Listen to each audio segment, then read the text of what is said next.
Assalamualaikum warahmatullahi wabarakatuh. Saya Rani Nuraini dari kelas PAI 5B. Di sini saya membuat video pembelajaran dalam mata kuliah Teknologi Pendidikan yang diampu oleh Bapak Budiman MPD. Di sini saya mau menyampaikan materi tentang akhlak tercela, yaitu riya. Yang pertama ada pengertian riya. Riya itu terbagi menjadi dua pengertian. Ada pengertian bahasa dan juga istilah.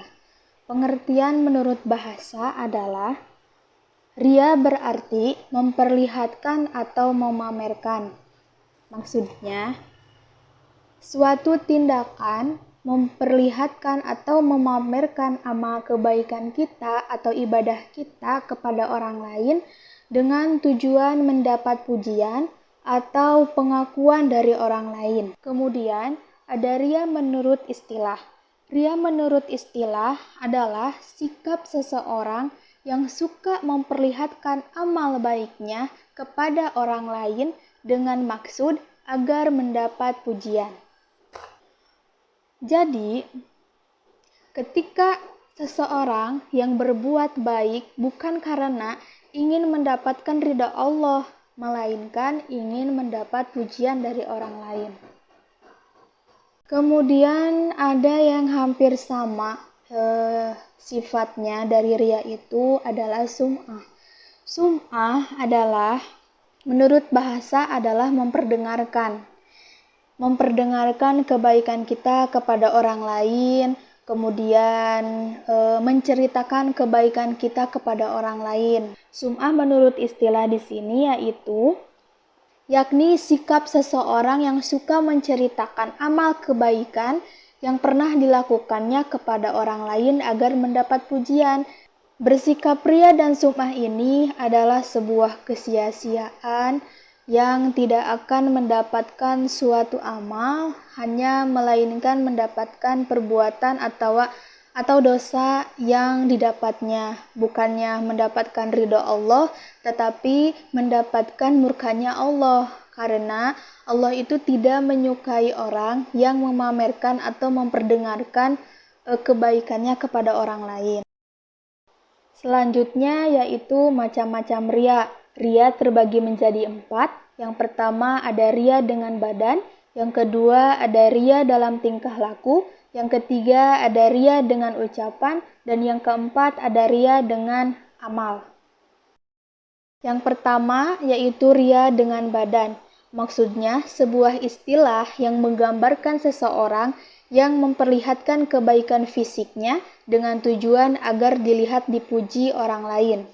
Contohnya, seseorang selalu menunjukkan badannya yang lemah dan kurus agar orang lain mengira bahwa dia lebih mementingkan urusan akhirat daripada perkara keduniawian. Yang kedua ada riya dengan tingkah laku.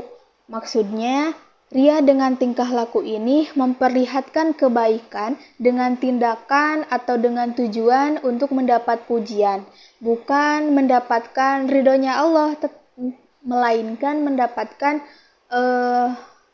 ingin dipuji orang lain. Riya dengan ucapan ini yang berarti menunjukkan kesolihannya atau kesalehannya atau kebaikannya dengan cara berlebihan dan dibuat-buat dengan tujuan mendapat pujian dari orang lain. Contohnya, seseorang yang selalu mengucapkan kalimat-kalimat thayyibah dengan fasih dan dia berharap agar orang lain mendengarnya supaya mengira kalau orang tersebut adalah orang yang soleh dan pandai dalam beragama. Kemudian ada riya dengan amal. Maksudnya, riya dengan amal berarti melakukan perbuatan baik dengan tujuan agar orang lain tahu dan memujinya. Bahkan bukan ingin karena mendapat ridhonya Allah, melainkan ingin ingin dipuji orang lain. Contohnya, seseorang selalu berjamaah di masjid dalam sholatnya dan datang paling awal, sehingga ia berharap akan mengiranya sebagai orang yang rajin dalam sholat, lalu memujinya orang dari beberapa macam ria dan contohnya. Ini merupakan suatu perbuatan yang sangat untuk kita hindari supaya kita melakukan perbuatan itu dengan ikhlas, dengan hati yang tulus, karena Allah tidak suka orang yang memperlihatkan, orang yang memperdengarkan kebaikannya. Selanjutnya yaitu larangan berbuat ria. Larangan berbuat ria ini telah ditegaskan oleh Allah Subhanahu wa taala dalam Quran surat Al-Baqarah ayat 264. Bagaimana bunyinya? Mari kita sama-sama membaca. A'udzu billahi minasyaitonir rajim. Bismillahirrahmanirrahim. Ya ayyuhalladzina amanu la tubtilu shadaqatikum bil manni wal adza kalladzina yunfiqu ma lahu ria'an nasi wala yu'minu billahi wal yawmil akhir famathaluhu kamathali safwanin alaihi turabun fa'asabahu wabilu fatarakahu salada la yaqdiruna ala syai'im mimma kasabu wallahu la yahdil qaumal kafirin. Shadaqallahul azim. Dan yang artinya, hai orang-orang yang beriman, janganlah kamu menghilangkan pahala sedekahmu dengan menyebut-nyebutnya dan menyakiti perasaan si penerima. Seperti orang yang menafkahkan hartanya karenanya kepada manusia dan dia tidak beriman kepada Allah dan hari kemudian.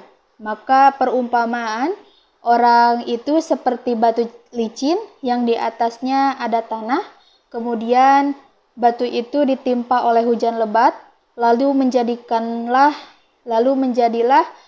dia bersih, tidak bertanah. Mereka tidak menguasai satupun dari apa yang mereka usahakan. Dan Allah tidak memberi petunjuk kepada orang-orang kafir.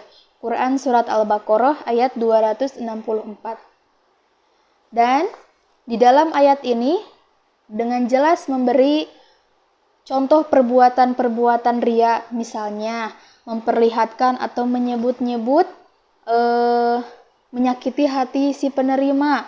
Kemudian ada perbuatan yang dilarang oleh Allah itu sangat berbahaya karena hal tersebut dapat merusak semua amal kita. Oleh karena itu, kita harus berhati-hati dan segera mengendalikan diri kita untuk menjauhi sifat ria tersebut agar amal kita diterima dan amal kita tidak menjadi sia-sia. Kemudian ada akibat buruk dari sifat ria. Di antaranya adalah ria termasuk syirik kecil. Semua orang yang berbuat syirik akan mendapat dosa dan murkanya Allah. Yang kedua, menghilangkan amal kebaikan seperti yang telah dijelaskan oleh Allah Subhanahu wa taala dalam Quran surat Al-Baqarah ayat 264. Dan yang ketiga, bersikap ria mendekatkan seseorang pada kekafiran yang menjerumuskan ke neraka. Selanjutnya yaitu cara menghindari perbuatan ria. Ria hanya akan menjerumuskan perilakunya pada hal-hal buruk. Oleh karena itu, wajib bagi kita untuk menghindarinya. Bagaimana cara menghindarinya? Yang pertama, tidak mudah berbangga diri atas suatu pujian yang diberikan oleh orang lain. Dan yang kedua, membiasakan diri untuk melakukan sesuatu itu dengan ikhlas. Dan yang ketiga, bersabar terhadap sikap seseorang atau orang lain yang kurang mengenakan terhadap apa yang kita perbuat. Dan yang keempat, tidak memuji orang lain secara berlebihan sehingga dapat menimbulkan orang lain tersebut berlaku riya. Dan yang kelima, melatih diri untuk bersedekah secara sembunyi-sembunyi dengan maksud untuk menghindari pujian dari orang lain. Sekian yang dapat saya sampaikan. Mohon maaf atas segala kesalahan dan kekurangannya. Terima kasih yang sudah menonton. Saya mempunyai satu lagu sebelum ditutup. Lagunya seperti ini. Aku belajar sungguh ingin nilai terbaik, menjadi yang terpandai di mata guru dan teman. Tapi hati terkadang terjebak dalam ria, ingin dipuji dan acungi jempol, bukan sekedar pintar, bukan sekedar juara. Kilau hati yang tulus itu yang sebenarnya, jangan terlena pujian yang menjerat hati. Ingatlah Allah Maha melihat. Terima kasih. Wassalamualaikum warahmatullahi wabarakatuh.